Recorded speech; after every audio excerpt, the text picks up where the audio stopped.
नमस्कार, स्वागत है आपका न्यूज 29 इंडिया में। मैं हूं आपके साथ कविता पांडे।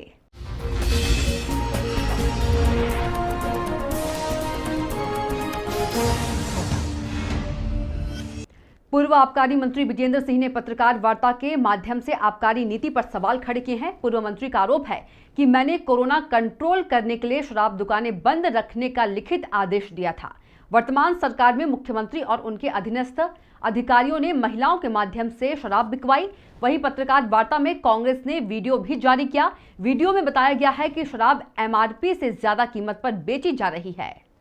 पूर्व आबकारी मंत्री विजेंद्र सिंह राठौड़ ने राज्य सरकार पर आबकारी नीति को लेकर कई सवाल खड़े किए हैं। राठौड़ ने कहा कि मध्य प्रदेश में एक निश्चित कीमत से कम रेट पर शराब बेचने वाले के खिलाफ कार्रवाई का प्रावधान है, लेकिन राज्य में नियमों के विपरीत जाकर सरकार ठेकेदारों के द्वारा लूट खसोट की जा रही है। मध्य प्रदेश में शराब की अधिकतम और न्यूनतम कीमत तय है, उसके बाद भी अधिकतम कीमत से ज्यादा पर शराब बेची जा रही है।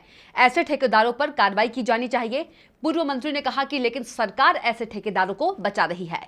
Bureau report, news 29 India. Madhya Pradesh में जिस तरीके से कोरोना निरंतर बढ़ता जा रहा है और कई बार हम लोगों ने चेताया था कि इस माहौल में शराब की दुकानों को बंद रखना चाहिए।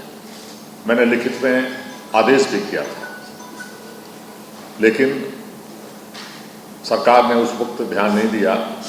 मंदिर मस्जिद हमारे बंद रहे, लेकिन शराब की दुकानें खोल दी गई, और न केवल खोल दी गई,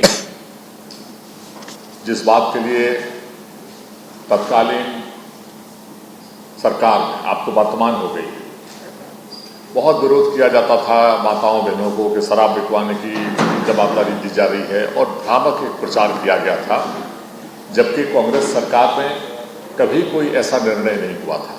लेकिन मुझे दुख के साथ इस बात को कहना पड़ता है कि वर्तमान ही सरकार में माननीय मुख्यमंत्री जी और उनके अधीनस्थ लोगों ने आदेश दिया, और उन दुकानों पर जो लॉकडाउन में खोली भी गई और महिला कर्मचारियों से बिकवाने के लिए निर्देश जारी कर दिए गए थे। कांग्रेस ने पुरजोर इसका विरोध किया और बाद में उस निर्णय को वापस करना पड़ा। आज पूरे मध्य प्रदेश में जो एक दर निर्धारित होती है, एक दर वो है जो न्यूनतम दर है कि इससे नीचे नहीं बेच सकते, और एक दर वो है जो उच्चतम दर है जो सरकार निर्धारित करता है कि इससे ऊपर आप नहीं बेच सकते, और इसके बाद अगर उससे ऊपर कोई बेचता है तो कड़ी सजा का प्रावधान है, लाइसेंस निलंबित करने का भी प्रावधान है। लेकिन मध्य प्रदेश के एक कोने से दूसरे कोने तक निरंतर ये शिकायतें आ रही थीं, और बहुत सारे लोग ऐसे नागरिक जागरूक हैं जो इस बार सरकार को भी चेता रहे थे और विपक्ष के नाते हम लोगों को भी जानकारियां दे रहे थे। तो मेरा ये नैतिक दायित्व बनता है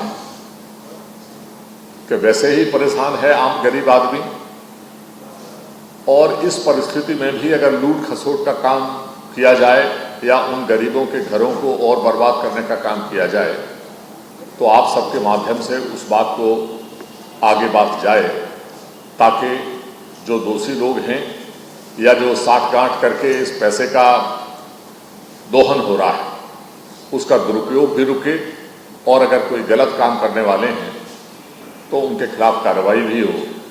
अभी आपने देखा कि कुछ सैनिटाइजर के ऊपर जीएसटी की चोरी में व्यापारिक घरानों के ऊपर कार्रवाई भी हुई और गिरफ्तारी भी हुई।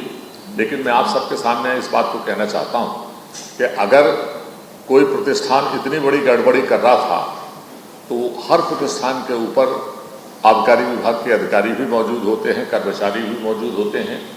क्या नैतिक जवाबदारी उनकी नहीं थी? वो कहाँ सो रहे थे? उनके ऊपर तो सरकार ने कोई कार्रवाई की नहीं। जांच में इसको भी लिया जाना चाहिए और वो भी कार्रवाई होनी चाहिए। तो ये जो उच्चतम दर जो है उससे ऊपर बेचने का जो खुला खेल चल रहा है। तो आप देखते रहिए न्यूज 29 इंडिया, एक देश सारे प्रदेश।